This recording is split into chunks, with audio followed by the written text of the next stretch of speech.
En el paseo marítimo de Marbella, en el restaurante Tahini, tuvimos el placer de tener este rato de conversación con Vicent Guillén. Vicent es doctor en ciencias químicas e investigador del cáncer. Desde muy niño supo que ese era su camino y, tras licenciarse, entró a formar parte de proyectos de investigación en el Hospital Clínico de Valencia. Y allí ha estado 18 años trabajando. Paralelamente, ha desarrollado una labor de divulgación de aspectos que él considera esencial comprender para comprender la vida, y que ha recogido en 2 libros titulados Las leyes espirituales y la ley del amor. Una cita con el amor se ha venido hoy al Paseo Marítimo de Marbella. Había concertado una cita con Vicent Guillén y queremos hablar un ratito con él de amor. Muy buenas tardes, Guillén, ¿cómo estás? Pues Rafa, encantado de estar aquí con vosotros y vamos, siempre que visito Andalucía, sobre todo en la zona de Málaga, Marbella, pues la verdad es que me siento como en casa. Bueno, pues nosotros encantados y lo que queremos es que nos visites muchas veces más, si es posible. Para explicarles a los espectadores quién es Vicent Guillén, lo primero que habría que decir es que es doctor en Ciencias Químicas por la Universidad de Valencia y que ha estado 18 años trabajando en el Hospital Clínico de Valencia en el Departamento de Oncología y Hematología como investigador. Así es. ¿Cómo han sido esos 18 años de experiencia investigando?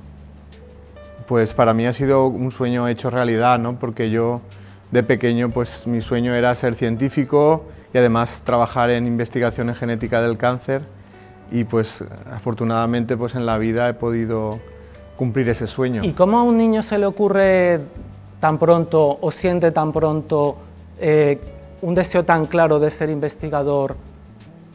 Yo pienso que todos tenemos como inclinaciones o vocaciones en la vida. Hay personas que le gustaría pues, ser bailarines o el arte, y para mí esa era como una vocación, ¿no? Como un deseo de dedicarme a eso, ¿no? Y pues, he tenido la suerte de poder hacerlo. ¿Y cuál era el deseo que quería cumplir, materializar ese niño cuando se convirtiera en investigador? Pues para mí el tema del cáncer era algo que me atraía muchísimo por ver a tanta gente pues enferma de cáncer y que mucha gente pues se moría de eso, y pensaba que yo podía aportar un poquito, ¿no? Y con el tiempo la verdad es que al ir conociendo, aprendiendo lo que conoce la ciencia y la medicina sobre el cáncer, la verdad es que mi visión sobre el cáncer ha ido poco a poco cambiando, ¿no? Porque yo opino que aparte de todo lo que ya se conoce sobre el cáncer, hay un aspecto que me parece muy importante, que es cómo influyen nuestras emociones, nuestra salud emocional en nuestra salud física, y cómo cuando una persona emocionalmente sufre, ese sufrimiento puede acabar desembocando en una enfermedad física, incluyendo enfermedades como el cáncer. Por eso, pues ahora, en la actualidad y desde hace ya bastantes años, pues hacemos charlas donde hablamos de cómo influyen las emociones en la salud física. Porque creo que afortunadamente hoy en día ya hay muchas pruebas a nivel científico de que existe esa relación, y creo que muchas personas todavía lo desconocen, y creo que es importante porque en cierta manera les podría servir para prevenir muchas enfermedades físicas e incluso para mejorar de algunas que ya tengan. Las emociones influyen en la salud. Tú invitas a que de alguna manera, socialmente, hagamos prevención de enfermedades trabajando desde muy pronto en las emociones. ¿Cuál sería un planteamiento de partida interesante para que la sociedad, para que los colegios, para que trabajáramos las emociones? ¿Qué es lo que hay que de alguna manera erradicar, o cómo se trabajan las emociones socialmente para que éstas no desemboquen en una enfermedad? Bueno, yo creo que el primer paso es saber si uno es feliz o no en la vida. Bien. Yo creo que eso es fundamental, ¿no? Y si uno reconoce que no es feliz, que sufre por algún motivo, tiene que indagar en los motivos de ese sufrimiento. Es decir, reconocer que está sufriendo e identificar cuál es el motivo por el cual sufre. Y luego hay que trabajar el tema de resolver el conflicto emocional. Muchas veces la resolución primero implica, aparte del reconocimiento, el hablarlo, el exteriorizarlo. Hay veces que las personas sufren en silencio por sus problemas, entonces es muy importante que las personas se desahoguen, exterioricen sus problemas y tal vez con la ayuda de otras personas pues consiga resolver ese tipo de problemas. ¿Negamos de alguna manera el sufrimiento? Bueno, yo pienso que no es que se niegue el sufrimiento, lo que a veces uno no quiere reconocer es... ¿Ante los demás, por ejemplo, que estamos sufriendo? Ante los demás o ante uno mismo, es decir, a veces sufrimos y no queremos reconocer que estamos sufriendo por una determinada actitud negativa. Por ejemplo, hay personas que pues sufren por miedo, ¿no? Tienen miedo a la vida, están viviendo con miedo y les cuesta admitir que su problema es que viven la vida con miedo. Entonces primero tiene que haber un reconocimiento de que tienen miedo. Eso sucederá en alguna circunstancia de su vida. Por ejemplo, puede ser que sea una persona que esté viviendo una relación de pareja, que no esté enamorada y tenga miedo a dejar la relación.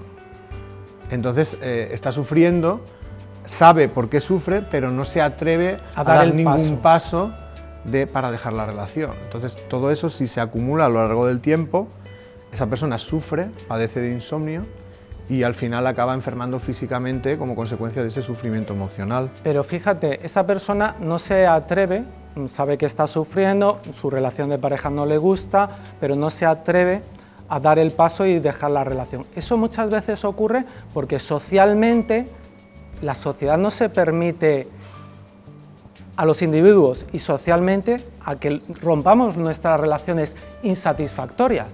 Claro, lógicamente hay diferentes motivos por el cual puede ocurrir esto. Una sería la que tú estás comentando, el miedo al que dirán, ¿no?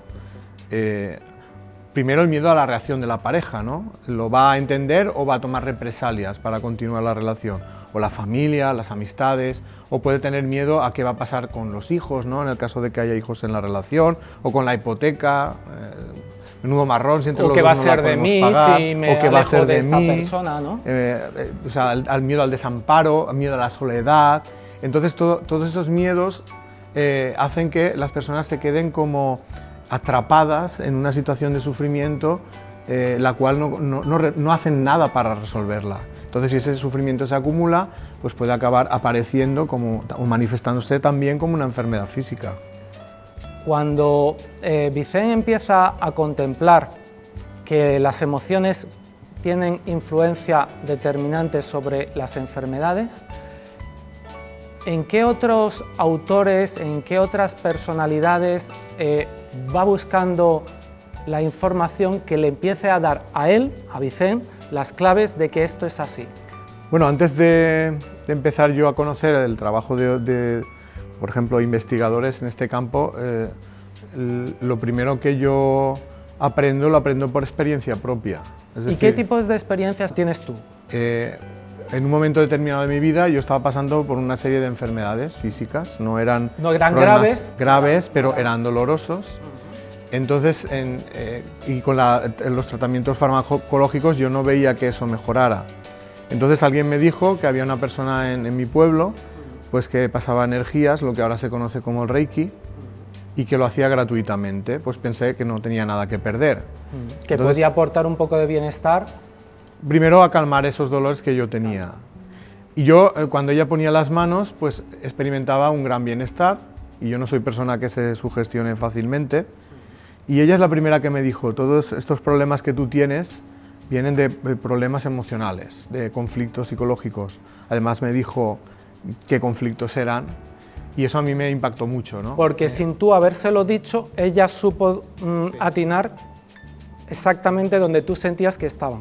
Efectivamente, eso también me chocó, que si quieres luego hablaremos de eso.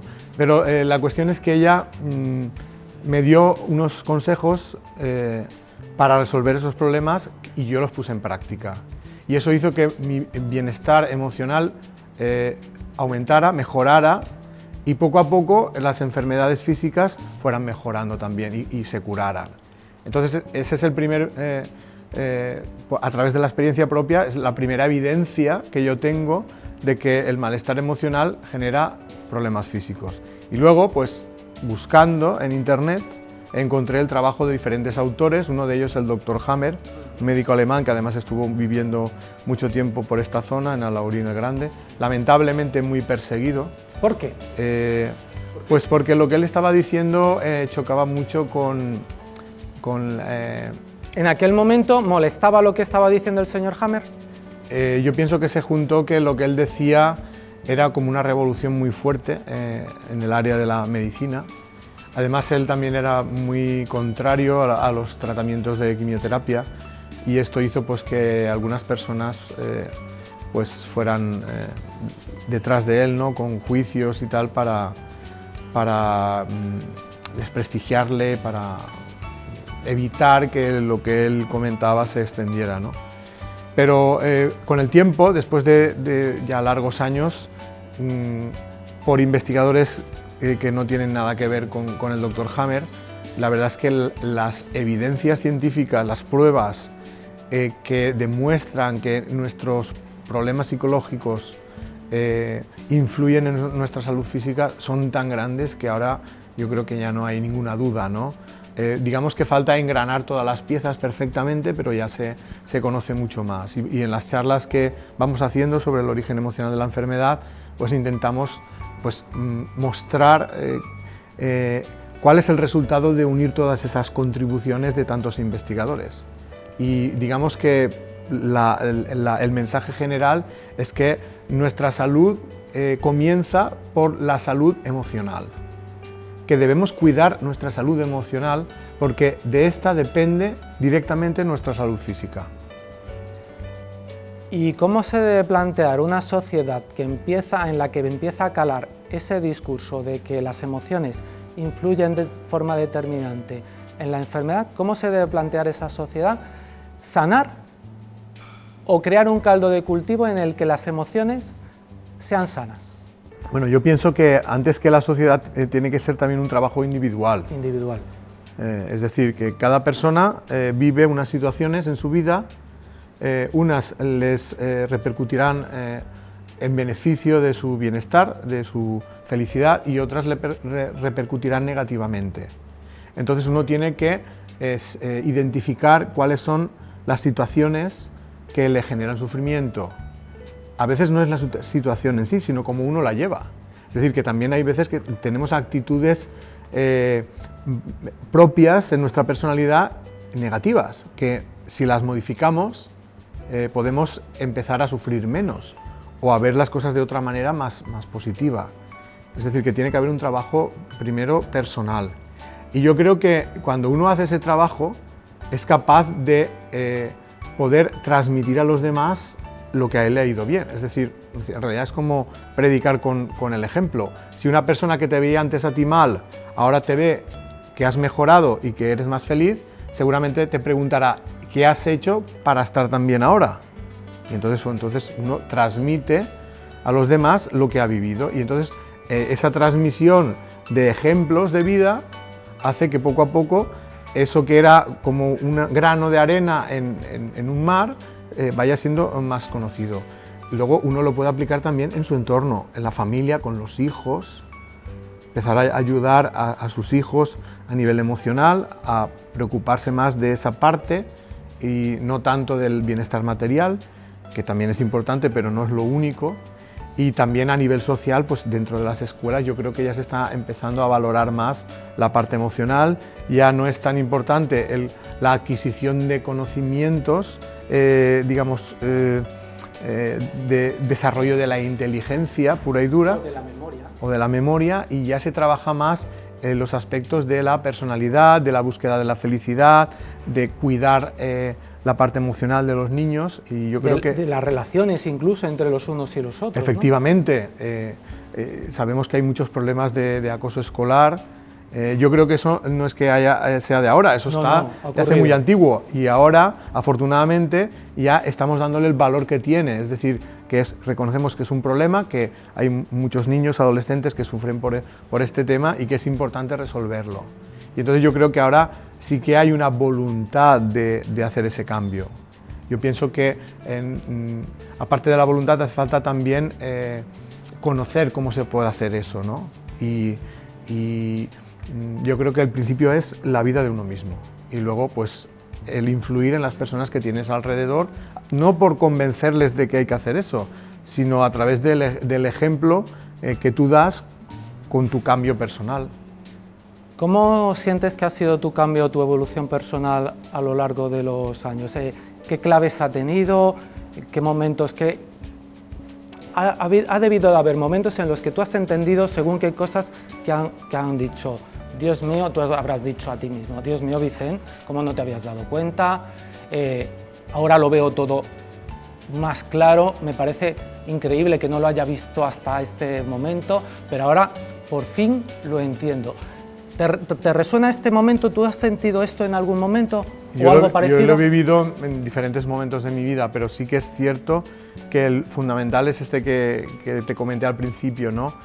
Cuando yo voy a casa de Juani, que es mi mujer, que en ese momento era una persona que ayudaba a mucha gente, cuando ella me dijo, a ti te pasa esto, esto y esto. Y yo pensé, pero esto ¿cómo lo puedes saber tú? Si eso es un secreto guardado en el rincón más profundo de mi corazón. ¿Había un secreto que tú no te habías atrevido a revelar a nadie más que a ti? Eran cosas muy personales, muy íntimas, que yo soy una persona que soy introvertida y no le había contado a nadie. Por lo tanto, yo sabía que esto no lo sabía nadie y ella lo sabía. Y yo le pregunté, ¿pero cómo puedes saber esto? Y a mí ella me dijo, es que a mí me ayudan para ayudarte. Yo le pregunté, ¿y quién te ayuda? Ella me dijo, los hermanos de luz,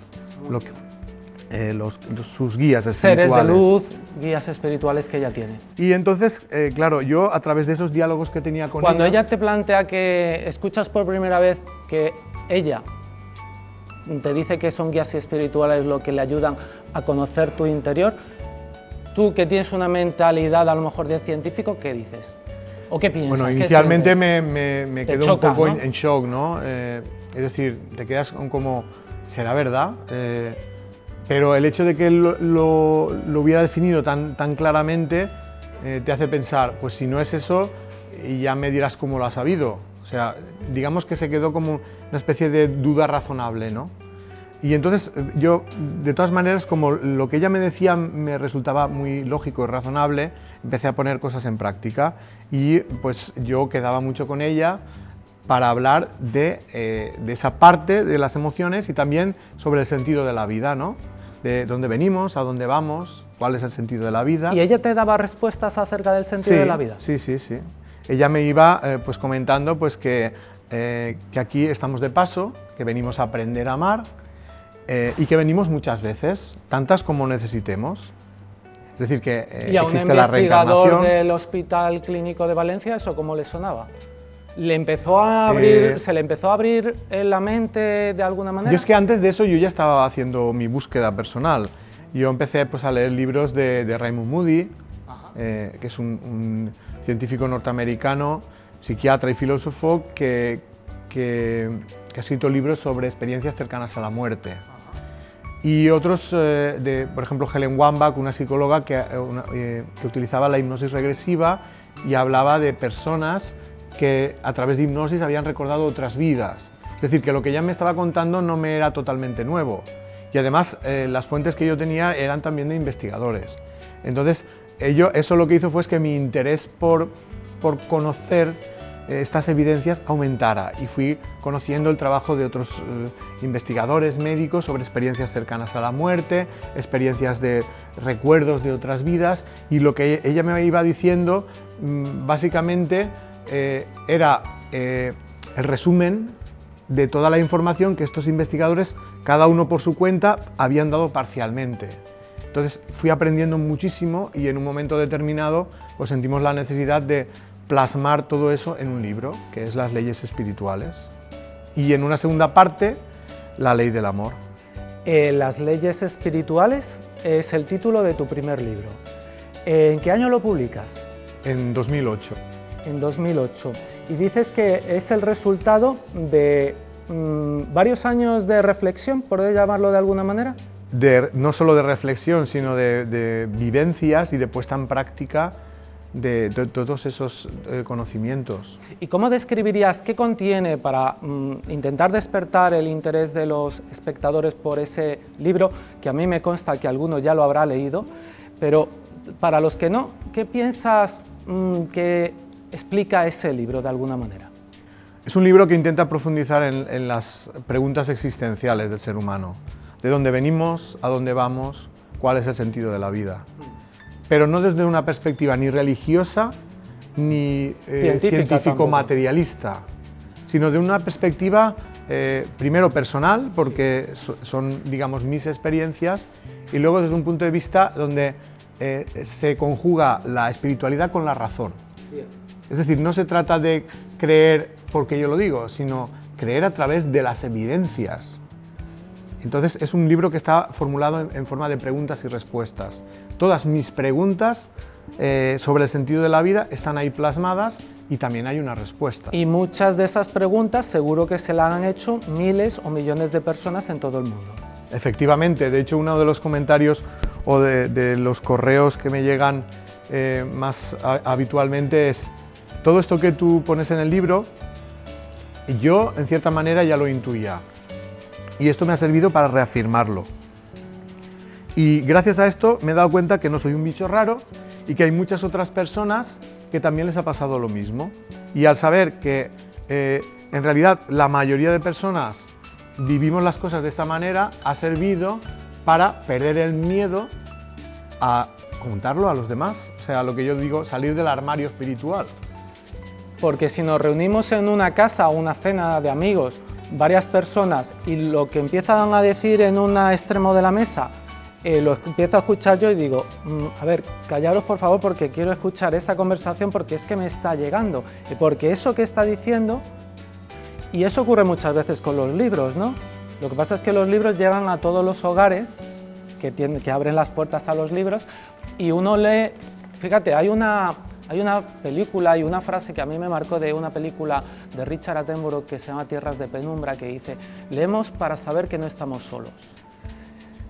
Qué bonita sensación es la de encontrar que un alma o un ser que no te conoce para nada te da respuestas que resuelven cuestiones en lo más íntimo de tu corazón, ¿no? Y eso es lo que habrán sentido muchos de los lectores que han... Por lo menos los que a mí me han comunicado y que he podido conocer también a través de las charlas, digamos que la mayoría de gente les ha ayudado a entender cuál es el sentido de la vida. La han enfocado de una manera diferente a como la veían antes.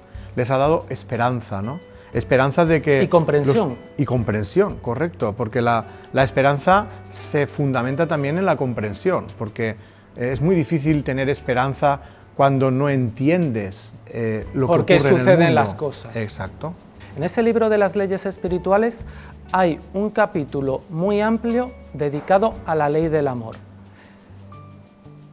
Parece ser que en este primer libro no contaste todo lo que querías contar sobre la ley del amor porque te has atrevido posteriormente a dedicarle un solo libro, incluso más gordo si me apuras, titulado La ley del amor.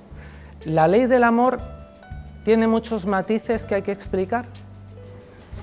Yo creo que se ha hecho un libro solo para la ley del amor, porque aparte de que hay muchos matices que hay que explicar, yo creo que hay un desconocimiento muy grande de lo que es el verdadero amor. En todos los aspectos de la vida, sea en las relaciones de pareja, en las relaciones de familia, en las amistades y el amor al prójimo. Incluso en la oficina, que a lo mejor si hubiera un caldo de cultivo más amoroso, los beneficios de cualquier empresa, fíjate lo que estoy diciendo, los beneficios serían mayores. Bueno, de hecho hay muchas empresas en la actualidad, sobre todo fuera de España, porque aquí se ve que vamos un poco retrasados, pero espero que en el futuro no, y ya tienen en cuenta que para que una empresa funcione, los trabajadores tienen que ser felices en su puesto de trabajo. Y tienen que estar disfrutando de su trabajo. Exacto. Es decir, que la felicidad en todos los aspectos de la vida hace que esa persona rinda más, se esfuerce más, porque lo que está haciendo le nace. Si uno va al trabajo... Y saquen mejor provecho al tiempo que le dedica. Correcto, no se trata de trabajar muchas horas, sino de trabajar las horas que la mente o el cuerpo puede aguantar de calidad. De calidad. Y creo que eso es una cosa que se necesita desarrollar más, sobre todo en España, ¿no? Que parece que vamos hacia atrás, ¿no? De precariedad laboral, más tiempo trabajando, menos sueldo, y eso no repercute realmente en un mejor rendimiento ni una calidad en el trabajo. Y eso es uno de tantos aspectos, quizá, si me apuras, sería al que menos importancia le doy yo, porque yo pienso que la felicidad de una persona depende mucho más de su vida personal, ¿no? De las relaciones de pareja, las relaciones familiares, las amistades. Lo que pasa es que por ejemplo, estar bien, tener una bonita relación de pareja, va a hacer que nuestra relación con nuestros amigos también sea más bonita, porque si tienes un caos, permíteme la expresión, o no funciona tu relación de pareja, vas a llegar a tu relación con amigos o a la empresa y no vas a tener ganas de relacionarte en buenas condiciones. O sea, como que o a la inversa, si has tenido un mal día de trabajo, cuando vuelvas a casa no vas a tener una buena predisposición para compartir con tu pareja lo que tengas que compartir. Así es, pero yo creo que hay es como una pirámide, ¿no? La pirámide empieza por uno mismo, el amor a uno mismo, que es muy importante, luego el amor de pareja, el amor en la familia, los amigos y el resto de relaciones. Cuando una persona está viviendo una relación laboral mala, lógicamente eso le hace sufrir, pero su relación personal es buena, digamos que le compensa ese sufrimiento. O a lo mejor si se quiere a sí mismo y el trabajo no le satisface, dice: se acabó este trabajo. Correcto. Me voy a dar la oportunidad y me voy a buscar otro. Porque como me quiero, no permito que otras personas no me traten como yo me trato a mí mismo. Correcto, es decir, es muy importante la autoestima, ¿no? No permitir humillaciones, no permitir abusos de poder. Yo creo que en el jornal que te pagan no entra eso, o sea, no te pagan por permitir las humillaciones. Entonces, cuando una persona tiene la autoestima baja, a veces permite que los demás se aprovechen de ella. Y eso genera mucho sufrimiento. Y ese sufrimiento es cierto que está causado por otras personas, pero en cierta manera tú también lo has permitido por el miedo, ¿no? Por eso hacemos mucho hincapié en los dos libros al tema de superar los miedos y al tema del amarse a uno mismo, que para mí tiene que ver con desarrollar los sentimientos de amor, vivir de acuerdo con lo que uno siente. Los miedos que tenemos van a afectar a cómo me veo yo a mí mismo, cómo me trato yo a mí mismo. Si uno tiene miedo a la reacción de los demás, le afectará también en su autoestima. Si el miedo es por otro tipo de circunstancia, el que tiene miedo a meterse en el agua será un miedo que habría que analizar de dónde le viene. Exacto, ¿no? Pero yo pienso que los miedos más profundos o más importantes tienen que ver con las relaciones. Y muchas veces la baja autoestima hace que uno tenga miedo a relacionarse con los demás, a que los demás no le quieran o no le traten bien. ¿Tú crees que mayoritariamente en una sociedad, y no tenemos por qué centrarnos en la española, sino en la universal, la gente, las personas tenemos un bajo concepto de nosotros mismos? Creo que hay personas que sí. ¿Crees que es muy abundante el número de personas que tienen un bajo concepto de sí mismo? Creo que hay muchas personas que tienen un bajo concepto de sí mismos. Luego hay otras que no tienen bajo concepto de sí mismos, pero tampoco se aman verdaderamente, porque confunden el amarse a sí mismos con el satisfacer su egoísmo, y creo que son cosas diferentes. Hay personas, por ejemplo, que dicen: no, yo tengo la autoestima muy bien, hago todo lo que me da la gana. Me apetecía comprarme un coche, me ha costado 100.000 euros, he arruinado a la familia, pero he hecho lo que quería, me quiero un montón. Esto no es amarse a uno mismo, tal y como yo lo entiendo. Eso sería satisfacer un capricho material. Yo cuando hablo de amarnos a nosotros mismos me refiero a la parte emocional, reconocer cuáles son nuestros sentimientos y necesidades afectivas y pasar a desarrollarlos para que sean el motor de nuestra vida. Y a veces eso implica hacer muchos cambios. Antes hemos hablado al principio del tema de una relación de pareja donde tú no estás enamorado y como no estás enamorado ni haces feliz a la otra persona ni eres feliz tú. Bueno, esa persona a veces aguanta ahí porque tiene la autoestima muy baja y tiene miedo a dar ese paso de dejar la relación. Y podrías no estar enamorado, porque dicen que el enamoramiento dura un tiempo prudencial y luego entramos en otra etapa que también hay psicólogos o especialistas que llaman amor, ¿no? Pero porque el clima, o sea, yo iría más lejos, el clima del ambiente en la casa, en la familia, en el hogar, sea insufrible, sería insoportable. Ahí es cuando probablemente, ¿no? Porque si ahí nos llevamos bien, nos queremos, hay cariño, a lo mejor es suficiente. ¿Tú crees que no es suficiente? Yo pienso que para ser auténticamente feliz no es suficiente y de hecho en el libro de la ley del amor, la mitad del libro habla de las relaciones de pareja, de que hay muchas relaciones de pareja donde los que están en la relación se han unido por un motivo diferente al amor de pareja. Habrá que sean personas que se han unido pues por atracción física, por conveniencia material, por conveniencia emocional, que también es un caso. Me siento solo, necesito a alguien, me da igual, me bastas tú, correcto, o me vales tú, ¿no? Correcto. Eso también sería por unión por necesidad de ser amado, es decir, a veces hay matices, ¿no? Por ejemplo, conveniencia emocional, una persona que es miedosa y dice yo quiero a alguien valiente que se enfrente a la vida por mí. Sí, conveniencia que equilibre emocional de alguna manera mi cobardía o mis miedos. Correcto. ¿No? O personas que son machistas, sí, que buscan una pareja que sea sumisa, porque piensan que de esa manera van a seguir siendo machistas y la otra persona no les va a poner ningún freno. Eso sería conveniencia emocional. Unión por necesidad de ser amado, ahí también entrarían los casos de persona que se siente sola, quiere que la quieran y le da igual quién sea. Y dice, pues tú mismo que me has dicho que sí. Eso tampoco es amor, es necesidad de ser amado. ¿Hay algo de malo en necesitar ser amado? No, no hay nada de malo. Todos necesitamos ser amados para ser felices. Pero el problema viene cuando uno confunde la necesidad de ser amado con el amor. O tiene esa necesidad de ser amado y encuentra un bulto que cree en un principio que le va a satisfacer, pero luego no le satisface. Claro, porque no es suficiente con que te quieran para o ser con que feliz. esté presente, o con que esté presente en el hogar, ¿no? Porque si te vale cualquiera, al final no vas a satisfacer esa necesidad de ser amado. Exacto, exacto. Y aparte de eso, para mí la felicidad en la relación de pareja no depende solo de que te quieran, sino de que tú también estés enamorado.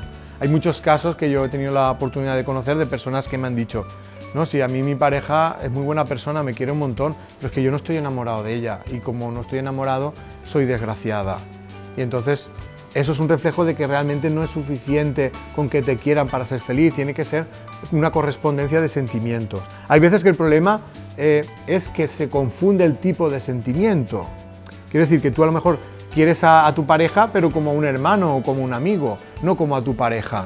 Entonces, yo siempre en esos casos suelo recomendar, pues tened una relación de amigos. Fraternal. Exacto, será tu amigo, pero no lo conviertas en tu pareja. O si te has dado cuenta después que realmente lo quieres como un amigo y no como pareja, pues seguid la relación, pero no como pareja, sino como amigos.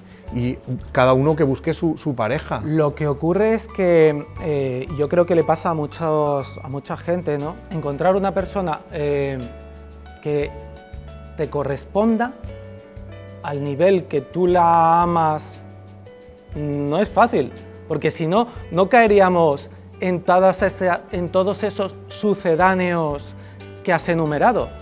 Si fuera relativamente sencillo encontrar una persona hacia la cual sientas un nivel de emoción, de sentimientos, de amor y que ella te corresponda, no existiría tanta infelicidad o tanta confusión con respecto al amor, ¿no? Claro, es cierto lo que dices y yo creo que en eso influye mucho las capas que ponemos a el percibir y expresar sentimientos. Si no hubiera tantas capas, sería mucho más sencillo distinguir cuándo hay un sentimiento y cuándo no, pero como no somos educados para vivir de acuerdo con nuestros sentimientos, seguramente le damos prioridad a otras cosas. Por ejemplo, elegimos mucho a la pareja con la mente, ¿no? De hecho, se aprovechan Me conviene esa persona, por ejemplo, ¿no? o nos hacemos estereotipos y buscamos a alguien que coincida con esos estereotipos. De hecho, eso se aprovechan las agencias matrimoniales, ¿no? Como si fuera un producto en el que tú eliges, como si compraras un vestido, ¿no? Eliges una persona con unas características, contactas y si hay afinidad mental porque han contestado el test parecido, pues decimos, pues unámoslos, ¿no? Como el programa este van a encajar de matrimonio a primera vista, ¿no? Que luego ves que realmente el amor no surge bajo ese punto de bajo de esas vista, premisas, ¿no? el amor exacto, no surge. Exacto. A lo mejor tú te enamoras de alguien que no coincide para nada con el estereotipo que te habías marcado. ¿Y tú has descubierto o habéis teorizado sobre qué es lo que hace que dos personas se enamoren y salte la chispa? Incluso te diría más, no solo que salte, sino que se mantenga en el tiempo. La afinidad espiritual. Yo creo en las almas gemelas. Bien. Para mí las almas gemelas son espíritus, digamos, nacidos del mismo momento de la creación y que tienen como una afinidad ya... Muy bestia. Sí, del 100%, por decirlo de alguna Vale. manera. Y esas personas, cuando en algún momento de la vida se conocen, hay algo por dentro que se remueve. Podríamos decir amor a primera vista, pero lamentablemente No es trabas, exactamente amor a primera vista. No es vista. exactamente eso, porque tenemos tantas trabas para los sentimientos que a lo mejor conocemos a alguien así y lo dejamos pasar. Porque no nos atrevemos a intentar descubrir si eso que se ha removido, esas chispitas ahí en el estómago, son simplemente una atracción del momento o hay algo más profundo. Una atracción física. Que a veces ocurre. Podría ocurrir. Digamos que tenemos miedo, ¿no?, a que sea un sentimiento verdadero, tenemos miedo a sufrir, Bueno, y que no sea ese sentimiento. Y voy incluso más lejos. Imagínate que esa alma gemela está casada, o él o ella están casados, entonces van caminando por la calle, cruzan sus miradas, ¡pum!, pega el cebollazo en los dos corazones, en los dos cuerpos, pero una u otro no se permiten el hecho de, no, es que esa es mi alma gemela, yo sé que contigo estoy bien, tengo mis necesidades materiales cubiertas, etcétera, etcétera, pero no puedo apostar por ti. Bueno, eso ya sería un reflejo de que la persona con la que estás no despierta ese sentimiento. El hecho de que yo sienta atracción por una persona que no está conmigo. Exacto. Luego puede ser que esa atracción sea simplemente un reflejo de tu vacío, como consecuencia que estás viviendo una relación sin sentimientos, o realmente se ha despertado un sentimiento de verdad. Pero para que eso tú lo descubras, tienes que permitirte esa posibilidad, ¿no?, de conocer a esa otra persona. Pienso que Lo que te comentaba con este ejemplo es que a veces hay impedimentos. Por supuesto, pero esos impedimentos son de la educación. Quiero decir, ¿por qué tenemos que acertar a la primera? Muchas veces es como que, vale, busca quien quieras de pareja, Antes de los 20 años. Y cuando te cases, apechuga con eso. Yo creo que no tiene por qué ser así. Ese paradigma ha de cambiar. Por supuesto, porque yo pienso que todos tenemos un derecho fundamental, que es el derecho a la libertad de sentimiento. Tú a lo mejor cuando conociste a esa persona pensaste que estabas enamorado de ella, pero después de conocerla y convivir con ella, a lo mejor descubres que no era así. Y ¿eso quiere decir que no tengas derecho a dejar la relación? ¿Por qué no? Igual que has tenido la libertad de estar con esa persona, también deberías tener la libertad de dejar esa relación si descubres que no estás enamorado o enamorada. ¿Y quién nos pone las cortapisas para esa libertad?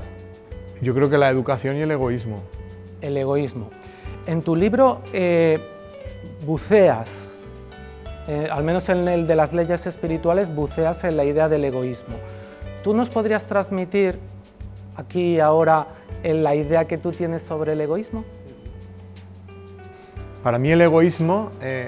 Porque a veces nos confundimos con la idea del egoísmo, ¿no? Sí, el egoísmo es más profundo de lo que pensamos. Es más profundo. Sí, porque a veces uno piensa que el egoísmo es, por ejemplo, la avaricia o la codicia, pero el egoísmo tiene más ramificaciones. Para mí el egoísmo tiene que ver con cuando una persona se preocupa solo de atender sus deseos y necesidades y en ese deseo de satisfacer deseos y necesidades acaba interfiriendo en el libre albedrío del resto de personas.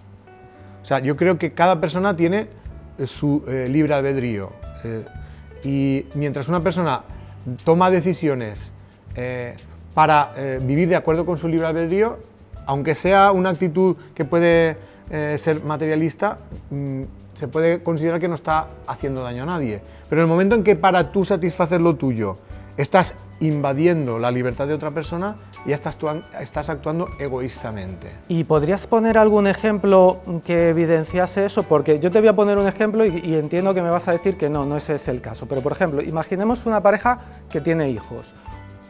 Volviendo al ejemplo anterior, una de ellas piensa que aquello no es amor y decide dejar la relación, empezar a dar los pasos para dejar la relación. De esa manera está influyendo en la vida de los demás. No sé si en el libre albedrío, pero sí en la vida de los demás. Esa persona no la podemos catalogar de egoísta. No. ¿Cuál es la persona o cómo se comportaría una persona egoísta en esa situación, por ejemplo? Bien, primero hay que aclarar que cuando uno se divorcia de su pareja no se está divorciando de sus hijos, se divorcia de la pareja. Si ama a sus hijos, sea con esa persona o divorciados, seguirá amando a sus hijos. Eso no lo veo un comportamiento egoísta. Vería un comportamiento egoísta a la persona que para atrapar a la pareja utiliza a los hijos. Es decir, imaginemos un caso de una mujer que se quiere separar y el marido le dice, no quiero que te separes, y como no quiero que te separes, ahora voy a utilizar la custodia de nuestros hijos para obligarte a continuar. Es decir, si te separas, voy a hacer todo lo posible para que no tengas contacto con tus hijos. Ahí está actuando egoístamente, porque está forzando la libertad de su pareja y además está utilizando a sus propios hijos para hacerle daño a su pareja. Eso es una actitud egoísta. El egoísmo surge, habéis catalogado, habéis definido, habéis llegado a alguna conclusión de desde dónde surge el egoísmo, es decir, ¿el egoísmo podría surgir de la inseguridad profunda de una persona? No. ¿Una situación como esa, por ejemplo? Yo creo que el egoísmo es más profundo que eso. Yo pienso incluso que desde el punto de vista espiritual todos vamos a atravesar una etapa de egoísmo y es necesaria para que la voluntad individual se forje. En el proceso de evolución, el espíritu inicialmente, digamos que es muy dependiente de sus guías espirituales y a partir de un determinado momento tiene que tomar las riendas de su camino.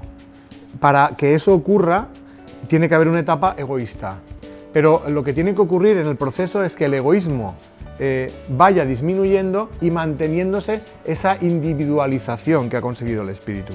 Por tanto, todos vamos a pasar por las mismas etapas de egoísmo.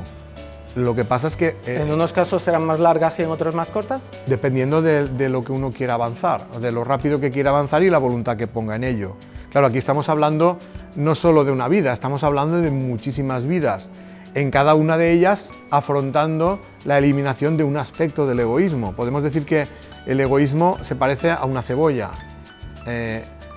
Cada una de las capas de la cebolla es una forma de egoísmo. Hay egoísmo más superficial, más sutil, más primitivo y egoísmo más sutil.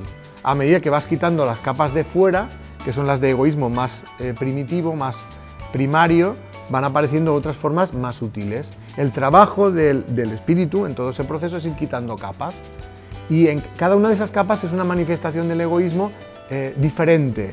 El egoísmo se manifiesta de diferentes maneras según el nivel evolutivo y en las charlas, cuando hablamos del libro de las leyes espirituales, hablamos de esas formas de egoísmo, de las etapas que hay, hablamos de la vanidad, del orgullo, de la soberbia y cómo se manifiesta en cada una de esas etapas el egoísmo. ¿Todas esas son manifestaciones evidentes del egoísmo? Sí, son etapas dentro del proceso de eliminación del egoísmo. Has nombrado tres, que han sido la vanidad, El orgullo y la soberbia. y la soberbia. ¿Habría más? Digamos, ¿O esas son las tres principales? esas son las tres grandes ramas y luego dentro de ellas hay manifestaciones del egoísmo diferentes. Incluso el egoísmo, teniendo el mismo nombre, se puede manifestar de una manera diferente en cada una de ellas. Por ejemplo, el apego, que nosotros definimos como el amor posesivo, ¿no? La persona que cuando cree que tiene derecho a decidir por la persona amada, se manifiesta en la etapa de la vanidad de una manera y en la etapa del orgullo de otra. En la etapa de las dos etapas. Sí, pero con matices.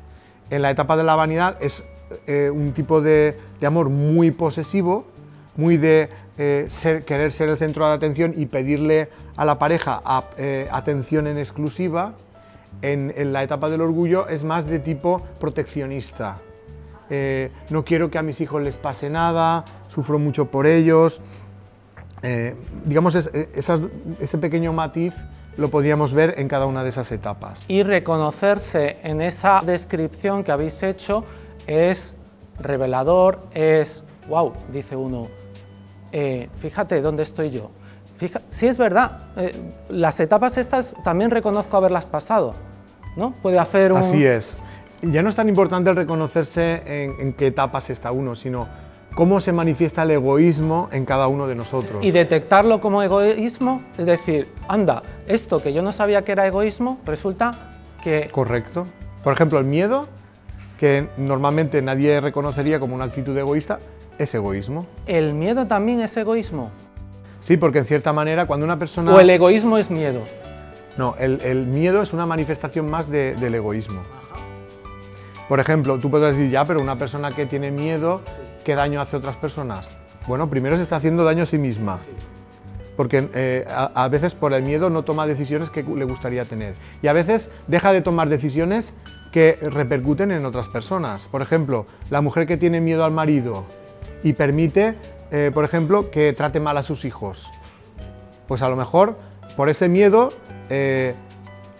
si no tuviera miedo, impediría que su marido tratara mal a sus hijos, pero como tiene miedo a su reacción, por miedo no hace nada, con lo cual los que acaban sufriendo esa actitud miedosa y cobarde son los propios hijos.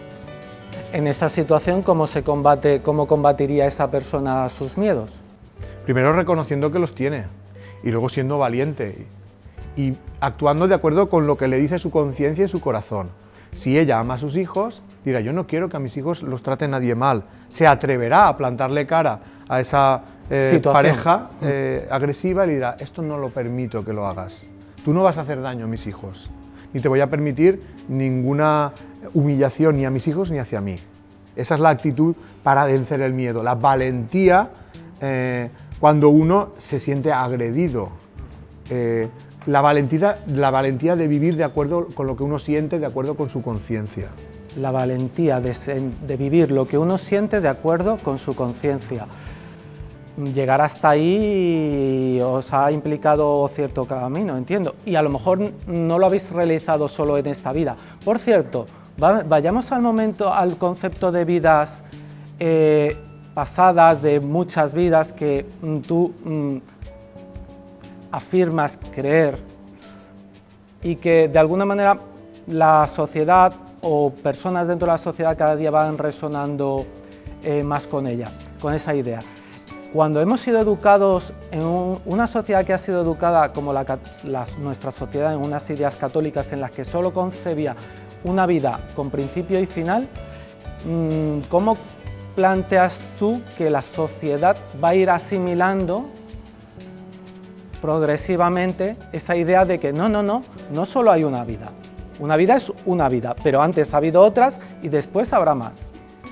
Bueno, yo pienso que primero hay una razón de lógica, es decir, si tú consideras que el principio es el nacimiento y con la muerte se acaba todo, o que aunque continuara la vida, el principio es el nacimiento, hay muchas cosas que no se explican. Por ejemplo, porque unas personas nacen en un país en guerra, en una familia que los maltrata, y otros nacen en un país donde se está bien, una familia que los quiere. Sí. Si el principio de la vida fuera ese, tendríamos que admitir que es totalmente injusto. Bueno, pero hay mucha gente que lo plantea simplemente como qué suerte he tenido. Claro, pero entonces ya Me estamos ha tocado hablando de que... vivir en una familia en donde tengo todas las necesidades cubiertas frente a esas imágenes que veo en el telediario de un montón de personas que no han tenido tanta suerte. Vos, desde una idea de muchas vidas, ¿tú cómo lo planteas? ¿Que vamos a vivir todos...? Desde el punto de vista de la multiplicidad de vidas, el haber nacido en esa familia en particular, en esas circunstancias, no es al azar, sino que está relacionado con lo que pasó en otra vida. Y si pudiéramos ver o recordar lo que pasó en esa vida, nos daríamos cuenta que el argumento de la vida actual enlaza perfectamente con el argumento de las vidas anteriores. ¿Hay que conocer las vidas anteriores? ¿Vosotros exploráis en vuestras vidas anteriores? Yo no hago hipnosis regresiva, y sé que hay gente que lo hace, pero sí que pienso que hay personas que espontáneamente han recordado episodios de vidas anteriores que le han servido para entender algunas de las circunstancias que están viviendo en la actual vida, bien sea espontáneamente o bien a través de regresiones. Entonces yo pienso que las personas que han tenido esas vivencias ya no solo se rigen por lo que han aprendido, también se rigen por lo que han vivido, y a lo mejor esa vivencia personal choca con la educación que han tenido. La religión católica, inicialmente el cristianismo también hablaba de la reencarnación. Lo que pasa es que eso se olvidó interesadamente esa parte se fue obviada, digamos, ¿no? Recortando, ¿no? Porque era una manera de mantener la ignorancia en la gente y evitar que se rebelaran contra pues, las formas de poder que había antiguamente, ¿no? Entonces, de hecho hay fragmentos en los evangelios en lo que se intuye que esa creencia existía, ¿no? Por ejemplo, cuando se habla de Jesús le preguntan sobre de Elías, sobre Elías, el profeta Elías, y él dice que Elías ya vino y hicisteis con él lo que quisisteis. Y luego dice, pues entonces entendieron que estaban hablando de Juan el Bautista. Es decir, si no admites la idea de la reencarnación, no puedes entender cómo Juan el Bautista fue Elías. Es decir, que la creencia en la reencarnación era antiguo. También Jesús en algún momento hay un fragmento que dice, os es preciso nacer de nuevo. Y eso luego está como oscurecido, pero hay textos más antiguos donde se ve todo el fragmento y se entiende que está hablando de la reencarnación.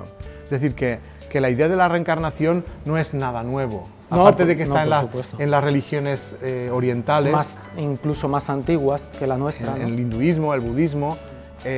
También ha perdurado en algunas variantes del cristianismo, como, digamos, herejías. Por ejemplo, el catarismo, ellos también creían en la reencarnación, y en el inicio del cristianismo también eso era la base de la creencia. Lo que pasa es que, como digo, con el tiempo se ha ido manipulando. Pero digamos que olvidando un poco el tema de las religiones, porque para mí no es a través de las religiones, a través de donde yo he llegado a ese conocimiento, sino más bien a través de las evidencias actuales. Yo creo que las personas tenemos vivencias y experiencias, y si no las tenemos personalmente, podemos aprender de las que han tenido otras personas. Y afortunadamente hoy en día hay estudios de investigación científica sobre personas que han recordado vidas pasadas. Y para mí el que más me llama la atención son los trabajos con niños de corta edad. Niños que a los 3 o 4 años empiezan a contar como que ellos han vivido otra vida y dan detalles. Porque lo tienen más fresco de alguna manera. En cierta manera sí, es así. Es como que como acaban de encarnar... Todavía no han quedado sepultados de alguna manera, ¿no? Exacto, quedan como detalles que ellos recuerdan y además dan datos muy concretos. Entonces ha habido investigadores, por ejemplo Ian Stevenson, bioquímico canadiense, y Jim Tucker, que ellos en la Universidad de Virginia, en Estados Unidos, se han dedicado a comprobar pues, si lo que estos niños recordaban, había ocurrido en realidad en el pasado, en la vida de una persona que ya había fallecido. Pues en ese trabajo de investigación ellos recogen más de 2.500 casos de niños los cuales se comprueba que sus recuerdos corresponden a algo ocurrido históricamente. Esas evidencias las podemos tener en cuenta también, porque Hombre, los niños son muy pequeños, todavía no les ha dado tiempo a ser educados en una determinada creencia. Son como un lienzo en blanco y muestran lo que tienen, y algunos de esos están mostrando ideas o creencias, bueno, creencias no, vivencias que parecen haber ocurrido en otra vida. Uno puede decir, ya, pero puede ser por otro motivo, que, vale, pues decidme cuál es la explicación más razonable. Bueno, abramos un debate. Exacto. O sea, no vamos a tapar, negar que eso está ahí, sino vamos a abrir un debate a ver cuál es la hipótesis más verosímil. Correcto, porque la ciencia funciona a través de intentar comprobar si esas hipótesis se corresponden con los datos, ¿no? La evidencia dice que hay muchos niños que dicen recordar otras vidas y están dando detalles concretos, que se comprueba que son reales. Ahora expliquemos por qué eso ocurre, o qué explicación hay mejor que la reencarnación para explicar eso. Yo estoy abierto a escuchar una explicación mejor. Es que la cuestión es que todos deberíamos estar abiertos a encontrar la verdad. Correcto. Sea cual fuera y doliera lo que doliera. Hablar de todas estas cosas a mí me resulta fascinante, observo que a ti también. Yo creo que hay mucha gente que en muchos lugares del mundo sintoniza con estos pasos que va mostrando la vida o estas evidencias, como tú explicabas, que uno dice, vale, pues que me lo expliquen, porque esto está ya aquí. Ahora que venga alguien y me lo explique, porque yo no sé la explicación, pero quiero que alguien me empiece a aclarar qué está pasando aquí, ¿no? Entonces, me parece, y en parte ese es un poco también el espíritu de hablábamos de abrir un debate, ¿no? ¿Qué mejor herramienta que la televisión o internet para que ese debate se generalice y lleguemos socialmente a alguna conclusión, ¿no? Queremos, como decía antes, saber la verdad. No queremos que nos engañen, yo creo que hemos llegado socialmente a un nivel de conciencia en el que, por favor, mentiras, las justas. Aquí todo lo más claro y transparente que podamos llegar a entender, y si hay que abrir debates, pues que se abran, que no cuesta nada. Todo el bagaje que ha compartido y está compartiendo y compartirá, porque sin lugar a dudas Vicent Guillén y las personas que le rodean pues seguirán llegando a nuevas conclusiones, seguirán profundizando en ideas, afinándolas si cabe, explicándolas, llegando a nuevas conclusiones. Las va acumulando Vicent en libros. ¿Tú pretendes seguir escribiendo más libros? ¿Te apetece? ¿Es una herramienta la de escribir libros que te gusta especialmente, que te parece especialmente útil? Bueno, yo pienso que con esos dos libros hay mucha información y a veces no está en saber más, sino en poner en práctica aquello que hemos aprendido. Ahí ya hay material suficiente como para tirarse 1 o 2 o 3 vidas, ¿no? Practicando. Muchas más. Yo pienso que ahí está, digamos, el esqueleto que a mí personalmente me ha servido mucho para entender la vida y saber cómo enfocarla, y están ahí para compartirlo con quien quiera leerlos, sin ninguna intención de aleccionar a nadie, sino simplemente de compartir una experiencia para ver si a otras personas le puede servir.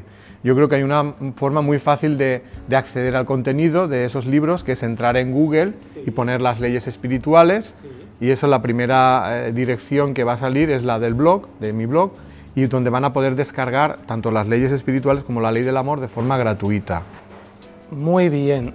Y también pueden ver los lugares donde pueden conseguir el libro en formato papel. Si lo prefieren en formato papel, porque todavía hay mucha gente, y entre ellos me incluyo yo, que prefiero leer en papel, me resulta más cómodo, pues también se pueden dirigir o incluso mandar un correo al propio blog y a vosotros, ¿no?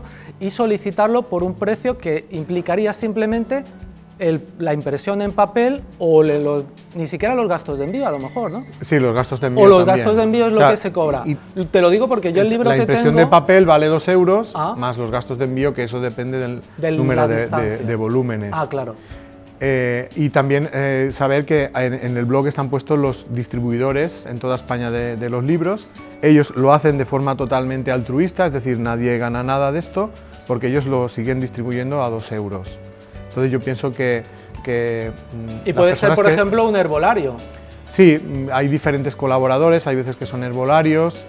En Málaga hay varios sitios que los tienen, o sea, en la zona de Málaga hay varios distribuidores y en el blog está allí puesto donde conseguirlo. Y si no, pues como tú has dicho, enviando un correo electrónico a la dirección que pone en el blog, se le enviaría por correo postal. También acabo de caer en la cuenta de que si descargas en un archivo del ordenador, luego te lo puedes imprimir en tu impresora de tu casa y nadie se va a molestar. O leerlo con los e-books, con los lectores electrónicos de libros. Se trata de que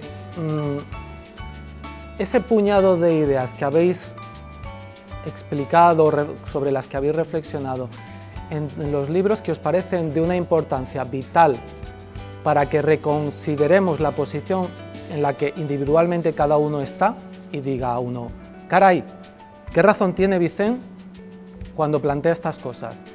Pues nada, ni un día más, a partir de ahora lo pongo en práctica. Ojalá, quiero decir, la idea es que cada uno haga con esa información lo que quiera. De hecho, en la primera página del libro dice, mira, esto puedes hacer lo que quieras.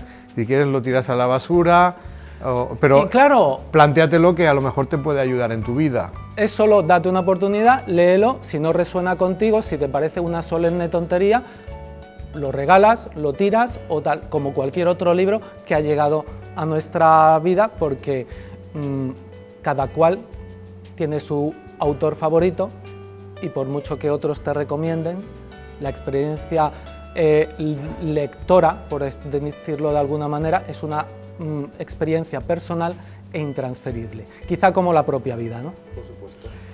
Pues Vicent, yo te dije al principio que para mí era un honor, este rato de charla, haberte conocido ha sido delicioso, ha sido un placer y bueno, pues como somos muy jóvenes, seguro que nos encontramos más veces y tenemos más oportunidades para charlar e incluso para compartir una conversación como esta con otras personas que estén en sus casas y que en un momento determinado quieran decir ¿por qué andará pensando Vicent ahora? Y encontrarán una nueva edición, una nueva entrega de la evolución personal de Vicent y de alguna manera su equipo, que también es su mujer y algunos amigos. Vicent, pues muchísimas gracias. Yo, como digo muy habitualmente, este programa, de alguna manera, la intención era proponerle o explicarles a algunas personas o presentarte a algunas personas que no te conocieran hasta ahora y que a partir de ahora te puedan seguir la pista y decir, joder, es que lo que dice me encanta. Muchísimas gracias por haber venido a Málaga. Ha sido un placer, la verdad es que vengo muchísimo porque la verdad es que hacemos muchas charlas por esta zona porque la gente nos pide que vengamos y también pues recordarle a la gente que nos está viendo pues que estaremos encantados de que en alguna de esas ocasiones vengan. Las charlas son de entrada libre y gratuita y que hablamos, aparte de los 2 libros, también hablamos del tema del origen emocional de la enfermedad. Un montón de temas interesantes que basta estar atento a las fechas que aparecen en tu blog para saber en qué momento vienes a cada una de las ciudades de Andalucía por las que vienes y pues apuntarse a alguna de esas charlas. Y si se agregan a mi Facebook, que también está en el blog, perfecto, recibirán invitaciones de las charlas cuando estén cercanas a su localidad. Ciudad, a su localidad. Perfecto. Vicent, pues muchas gracias por sembrar conciencia. ¿Se podría decir que eso es a lo que os estáis dedicando? Sería una buena definición. Pues sigamos sembrando conciencia entre todos y a ver a dónde nos lleva. Gracias de nuevo, ha sido un placer y te estoy muy agradecido a ti y a la televisión de COIN pues, por haberme dado esta oportunidad. Para nosotros es un lujo. Hasta pronto.